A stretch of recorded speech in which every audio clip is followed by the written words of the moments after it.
આજે ગુજરાતમાં ફરી એકવાર મોટી દુર્ઘટના ઘટી છે। આ દુર્ઘટના માનવ સર્જિત દુર્ઘટના છે।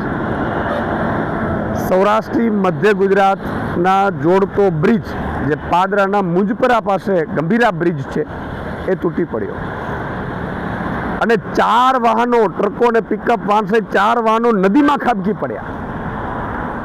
અત્યારે જે સમાચાર મળી રહ્યા છે એમાં 2ના મોત થયા છે, 3 લોકોના રેસ્ક્યુ કરાયા છે।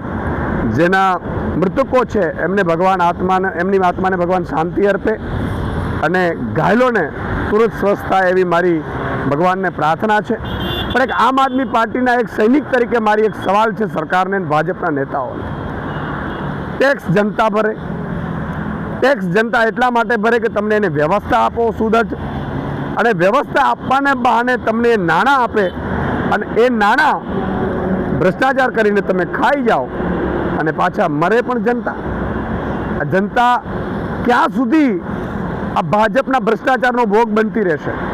આજે કોઈને ત્યાં બ્રિજ ઉપરથી નીકળવું કે બ્રિજ નીચેથી નીકળવું એ અસલામતી ફીલ થાય છે ભાજપના રાજમાં। આ ભાજપે કેવું ગુજરાત બનાવ્યું છે કે જે ગુજરાતમાં લોકો બ્રિજ નીચે ઊભા રહેતા પણ ડરે છે અને બ્રિજ ઉપર ચાલતા પણ ડરે છે।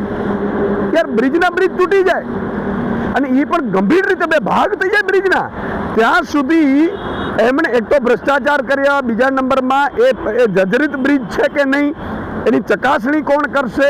એ જર્જરિત તો વાહન વ્યવહાર બંધ કેમ ન કર્યું? આ તમામ સવાલ સરકારની સામે ઉપસ્થિત થઈ રહ્યા છે।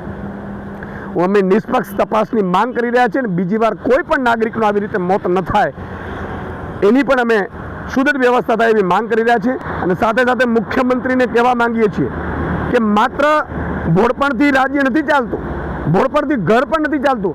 જો તમે આ રાજ્ય ચલાવવાને સક્ષમ ના હો તો તમારે રાજીનામું આપી દેવું જોઈએ।